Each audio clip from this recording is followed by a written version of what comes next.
Sukma bukan film horor jelek, tapi juga bukan yang bagus banget.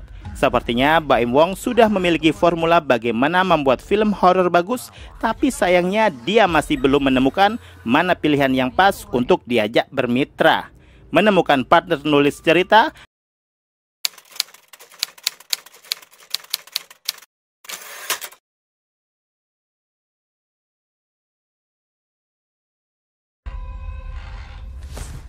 yang dibaik Ustaz.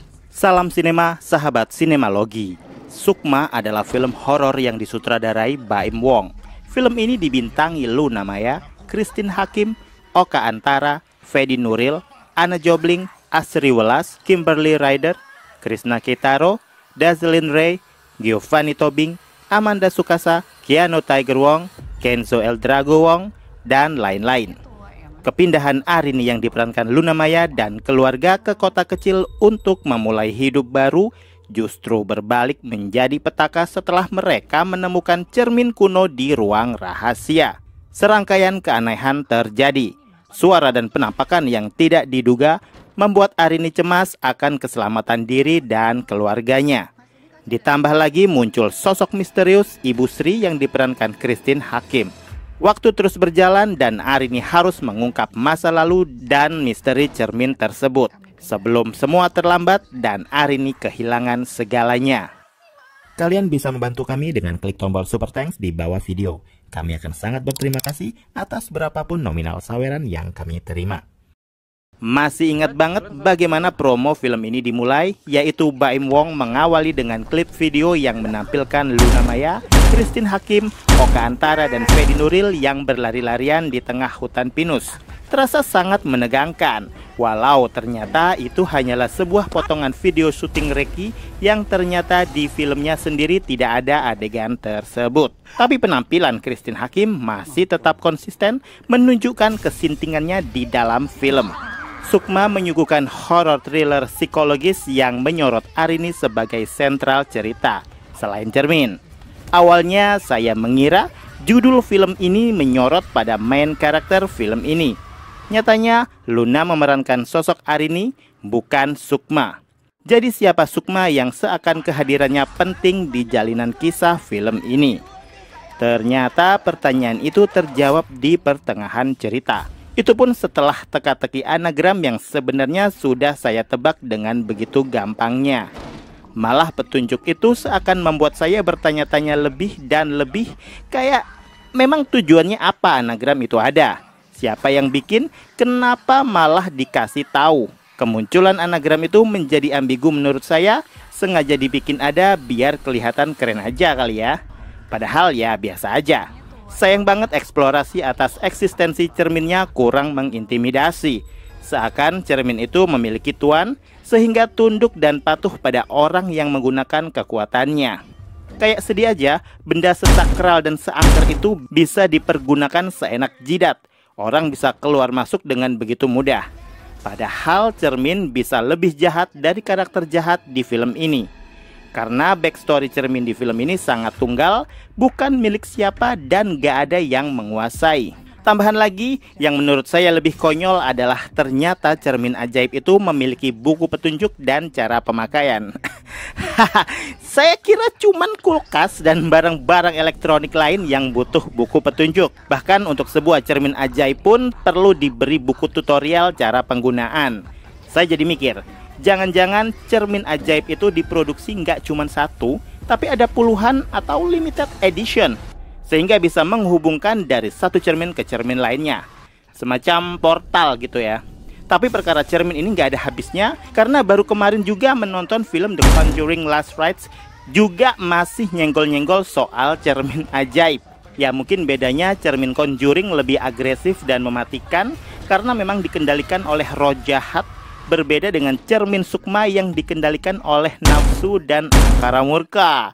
Ya, secara penceritaan saya merasa bahwa premis film ini sebenarnya bagus dan tidak mengekor pada tema film-film horor lokal akhir-akhir ini yang selalu berujung pada pesugihan, santet, kesurupan, dan sebagainya. Baim Wong mencoba menghadirkan warna baru setelah di film pertamanya masih mengikuti tema yang sedang tren, yaitu diangkat dari kisah nyata yang viral di podcast atau thread.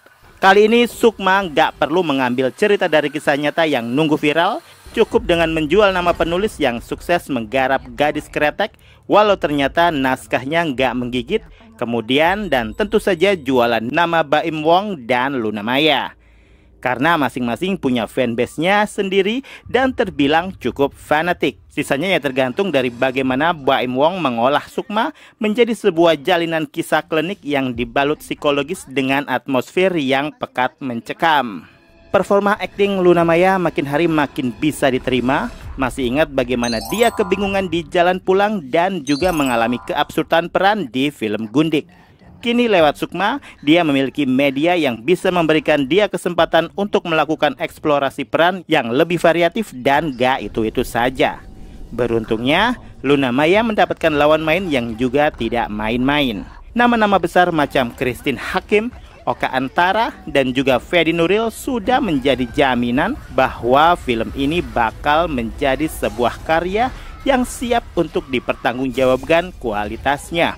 Seambisius itu seorang Baim Wong dalam menciptakan karya di luar karya-karya prank dan permasalahan keluarga. Saya rasa Baim Wong tinggal menunggu penulis yang lebih handal dan cocok untuk menciptakan kolaborasi karya yang lebih apik dan epik lagi. Saya yakin ke depan Baim Wong mampu menjadi sutradara handal jempolan yang gak sombong.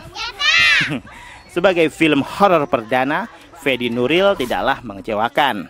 Ya, paling tidak dia nggak lagi memerankan Mr. Poligami atau mas-mas yang selalu dipusingkan masalah percintaan dua pilihan. Kembalinya Oka Antara, Anna Jobling, Asri Welas, termasuk juga anaknya Keanu Tiger Wong seakan menunjukkan bahwa Baim Wong sudah mulai nyaman menggunakan aktor-aktor pilihan yang kemungkinan besar masih bisa diproyeksikan untuk karya-karya berikut. Sukma bukan film horor jelek, tapi juga bukan yang bagus banget. Sepertinya Baim Wong sudah memiliki formula bagaimana membuat film horor bagus, tapi sayangnya dia masih belum menemukan mana pilihan yang pas untuk diajak bermitra. Menemukan partner nulis cerita, produser, dan juga kru inti yang satu visi. Sehingga kejadian seperti menyia-nyiakan durasi dengan memunculkan permainan misteri dengan banyak petunjuk yang dipoles dramatisasi berlebih sehingga banyak sekali scene yang sia-sia, sangatlah tidak mengenakan untuk dinikmati. Pada akhirnya, Sukma terlalu kemaruk mencampur adukan isu dan tema yang akhirnya menjadi tumpang tindih dan berlapis. Skizofrenianya Hendra, apakah itu beneran Skizo atau tidak? Itu malah jadi nggak jelas di akhir film. Apalagi ada twist di akhir tambahan yang nampaknya saya bisa lebih gila bikin twistnya ketimbang cuman sekedar apa yang sudah disajikan di ending Sukma. Skor dari saya. Demikian video reaksi dari film Sukma yang tayang di bioskop. Silakan like, komen, dan subscribe kanal ini. Cek juga akun-akun media sosial Sinemalogi. Dan jangan lupa bersinema dahulu, berbahagia kemudian.